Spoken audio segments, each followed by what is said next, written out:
un chant pour m'aller Cana. Alléluia.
Bonjour frères et sœurs. Je vous demande des informer sur le serviteur Marcel que Dieu a choisi en ce jour.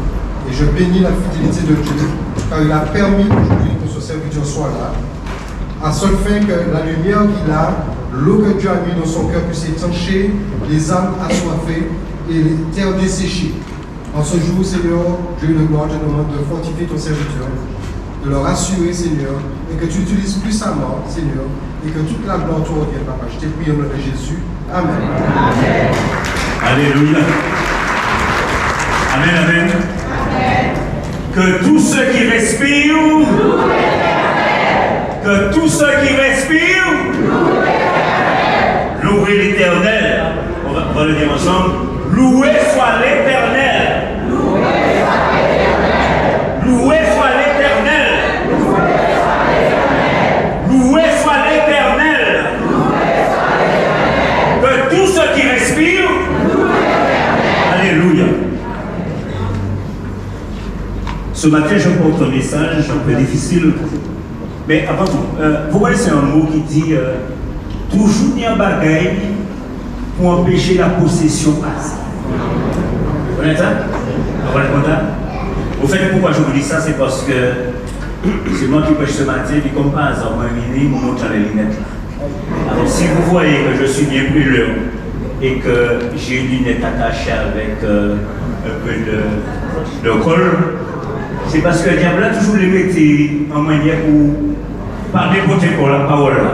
Mais au nom de Jésus, la parole sera toujours riche. Amen. Alléluia. Donc nous avons chanté pour Malé Canard. C'est bien, vous allez voir pourquoi à la fin.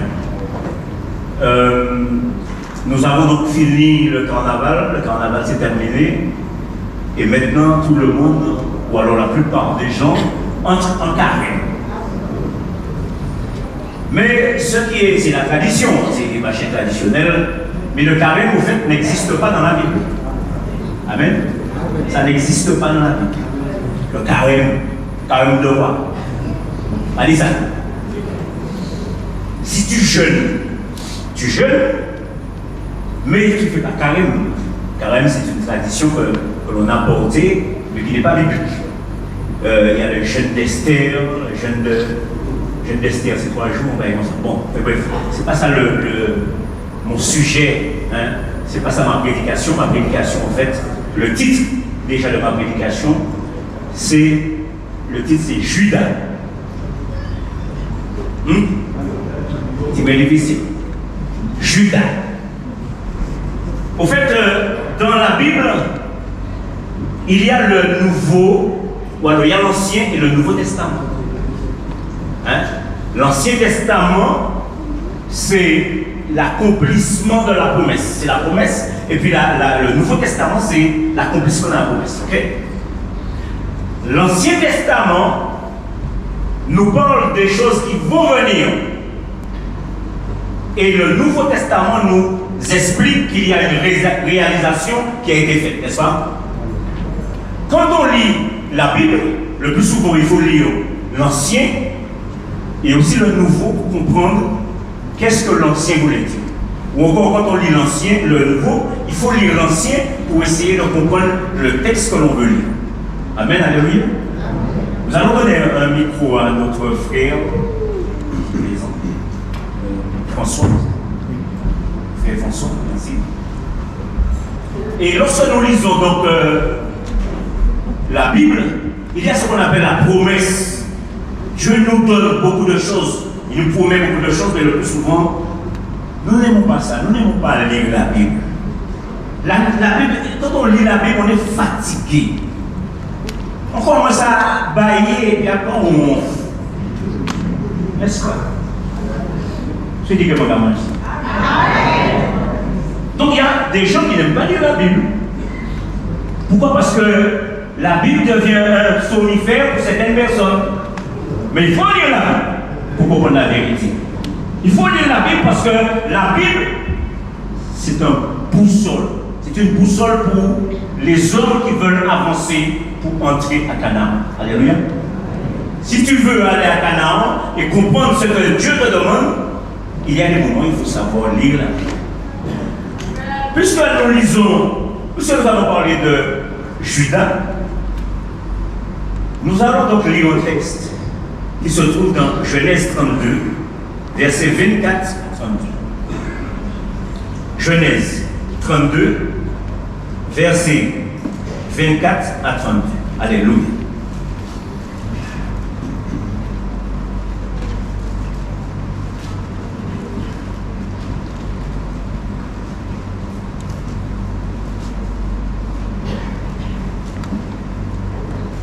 Je lis la parole, que dit-elle donc? Genèse, chapitre 32, verset 24. Jacob demeura seul. Alors un homme lutta avec lui jusqu'au lever de l'aurore. Voyant qu'il ne pouvait le vaincre, cet homme le frappa à l'emboîture de la hanche. Et l'emboîture de la hanche de Jacob se délit pendant qu'il luttait avec lui. Il dit: laisse-moi aller, car l'aurore se lève. Et Jacob répondit: je ne te laisserai point aller, car que tu ne m'aies béni. Il lui dit: quel est ton nom? Il lui répondit: Jacob. Il dit encore: ton nom ne sera plus Jacob, mais tu seras appelé Israël, car tu as lutté avec Dieu et avec des hommes, et tu as été vainqueur. Jacob l'interrogea en disant: fais-moi, je te prie, connaître ton nom. Il répondit, pourquoi demandes-tu mon nom? Et il le bénit là. Jacob appela ce lieu du nom de Péniel, car, dit-il, j'ai vu Dieu face à face et mon âme a été sauvée. Le soleil se levait lorsqu'il passa Péniel. Jacob boitait de la hanche.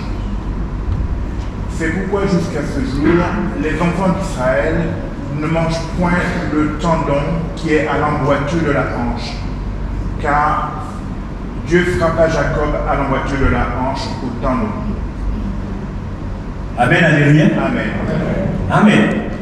Au fait, là, nous avons une image. Nous sommes dans une image, donc on va la voir aussi, paraît-il, qui veut empêcher le péché, mais non. Merci beaucoup.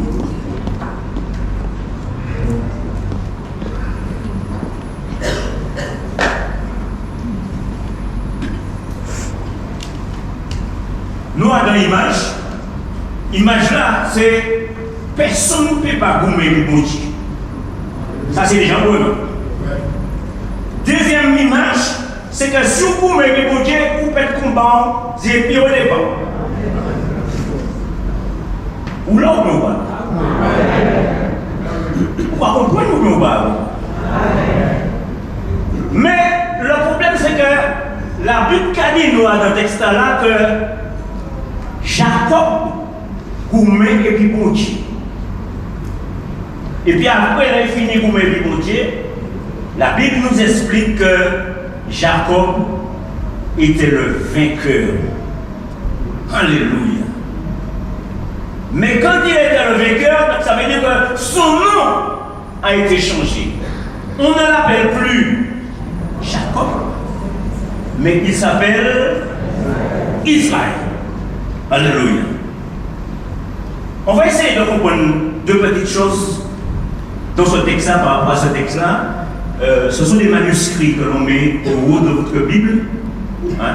Quand vous avez la Bible, vous regardez à côté, il y a donc des explications. Donc ici, c'est Osée. Osée 12, versets 3 à 5, que nous allons lire. Il est tout petit dans votre Bible, vous regardez, il est marqué Osée 3, versets 5 à 12. Lisons. Osée 3. Osée 12, versets 3 à 5. Osée 12. Osée, chapitre 12, verset 3. L'Éternel est aussi en contestation avec Juda, et il punira Jacob pour sa conduite. Il lui rendra selon ses œuvres. Dans le sein maternel, Jacob saisit son frère par le talon, et dans sa vigueur, il lutta avec Dieu. Il lutta avec l'ange et il fut vainqueur. Il pleura et lui adressa des supplications. Jacob l'avait trouvé à Bethel et c'est là que Dieu nous a parlé. Amen. La Bible nous dit que Jacob donc lutta avec Dieu. Alléluia. Il nous dit que Jacob est en contestation avec Juda. Un petit peu plus bas, il nous explique que Jacob, dans Genèse 32, il dit que Jacob lutta avec son frère. Il ne lutta pas, mais il tient son frère par le talon lorsqu'il naissait. Donc là, il venait sur la terre, comme il y a deux jumeaux au bout des moments. Donc Jacob, quand il sortait, il tenait son frère Ésaü, donc par le talon. Et là, dans Osée, on nous explique cette chose-là. Ok? Et on nous parle aussi de la contestation de Jacob. Amen? Avec l'Éternel. Deuxième donc, référence qui se trouve dans le texte, c'est 2 Corinthiens 12. 2 Corinthiens 12, versets 7 à 10.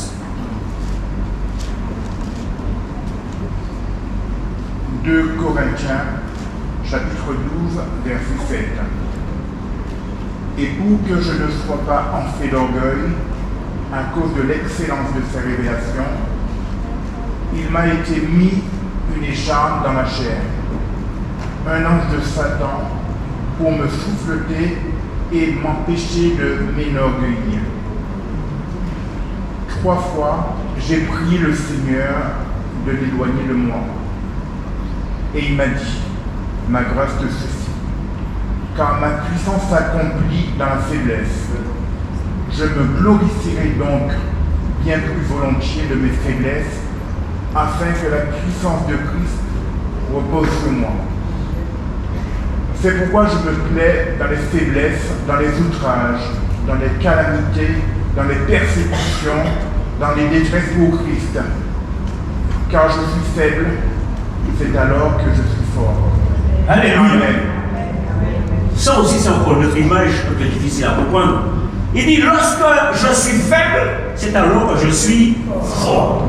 Mais fort dans quoi? C'est fort dans Jésus-Christ. Alléluia. Et c'est l'apôtre Paul qui parle.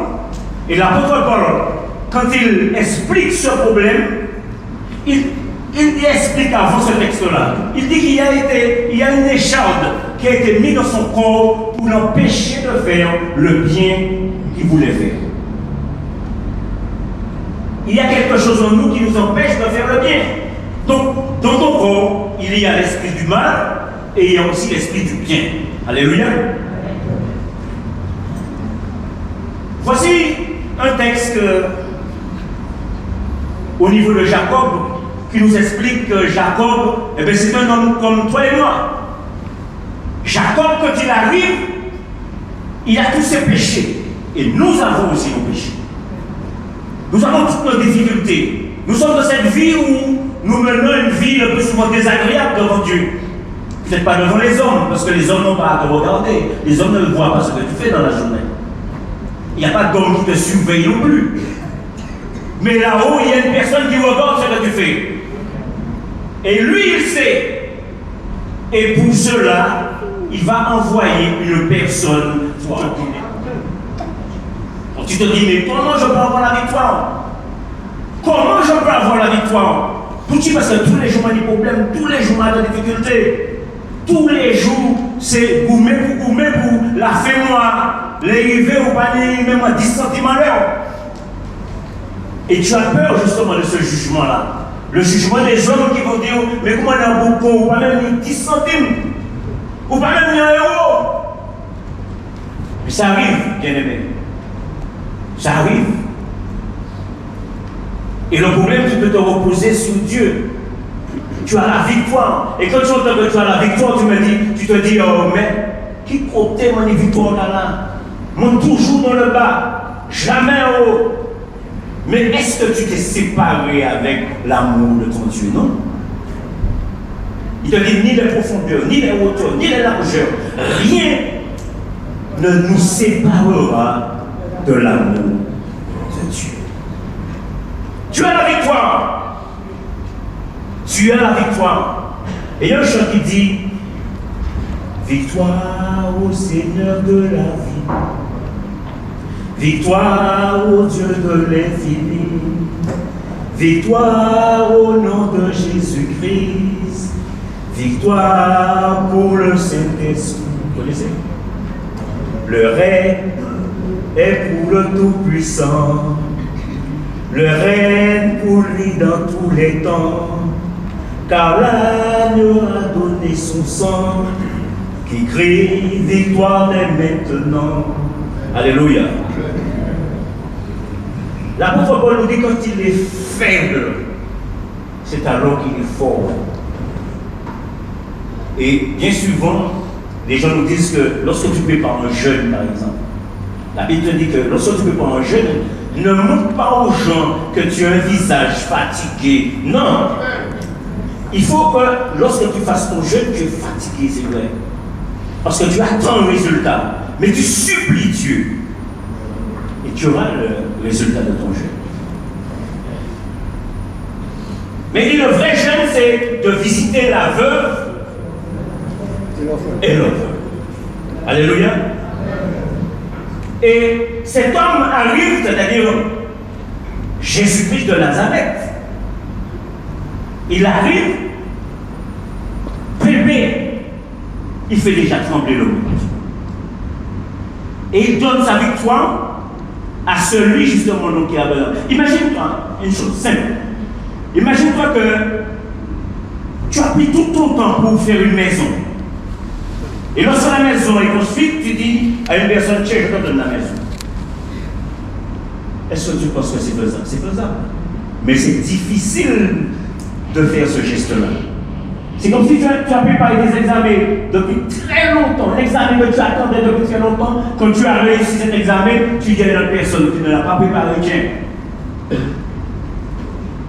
Jésus-Christ de Nazareth est le roi des rois, Seigneur des seigneurs. Et il vient, il te dit, je te donne la victoire. Sa victoire, je te donne la victoire. Alléluia. Et puis, un gars, par exemple, Hérode le tétrarque, Hérode arrive, et puis il entend que Jésus-Christ de Nazareth est né roi des rois. Pourquoi ça fait une vieille imaginative là? Pourquoi? Parce qu'il pense que Jésus-Christ de Nazareth est venu prendre sa place. Il pense que Jésus, le bébé Jésus, est venu prendre sa place. Donc il va envoyer Gaspard, Melchior, Balthazar, les trois rois mages. Et allez regarder côté Michi. Bouglin va prier Jésus là. Et les rois mages vont le couillonner. Il va donc chercher l'échappatoire et Hérode le tétrarque. Et il va faire autre chose, puisqu'on prend les mains. Il va tuer tous les bébés de 0 à 3 ans. Tuer tous des biomalades. Pourquoi? Parce qu'il pense tuer Jésus de Nazareth. Une fois que j'ai tué tous les enfants qui habitent à Bethléem, je suppose que Jésus, dans le lot des enfants qui sont morts, Jésus est mort. Alléluia. Hérode le tétrarque. Bien aimé, nous entrons donc dans le vif du sujet, c'est-à-dire Judas. Judas, c'est un mot que les gens n'aiment pas trop. Parce qu'on dit que Judas Iscariote est celui qui a livré Jésus. N'est-ce pas? Et comme il a livré Jésus, beaucoup de personnes n'aiment pas donner ce nom-là à leur enfant. Judas.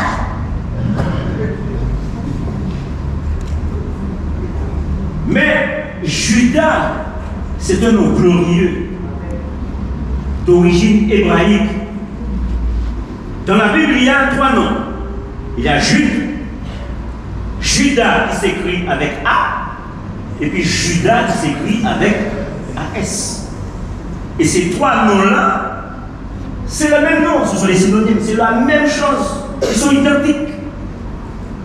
Et la Bible a séparé les noms comme ça pour qu'il n'y ait pas d'embouteillage, pour qu'il y ait une compréhension dans la Bible.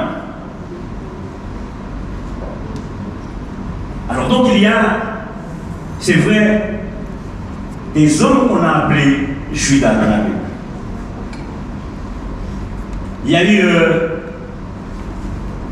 un homme qui a été appelé Judas. Et cet homme Judas, qui a fait donc beaucoup de choses.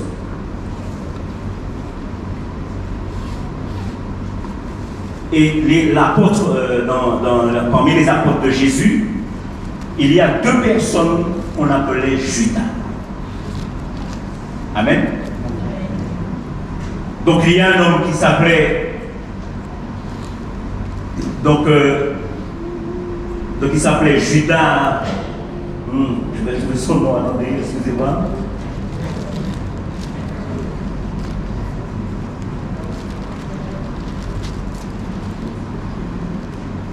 Avant donc de revenir sur le nom Judas, je voudrais donc préciser un truc. C'est que lorsque Jésus-Christ de Nazareth donc, veut se révéler à toi, parce que la Bible, c'est un endroit où Dieu se révèle à chacun de nous. Amen, alléluia. Dieu se révèle quand il veut parler à une personne dans la foule, peu importe la personne, si la foule est nombreuse, quand Jésus va te parler à toi, là, tu vas entendre la voix de Dieu de manière audible. Peu importe s'il y a la foule va entendre, mais peut-être qu'il ne va pas comprendre.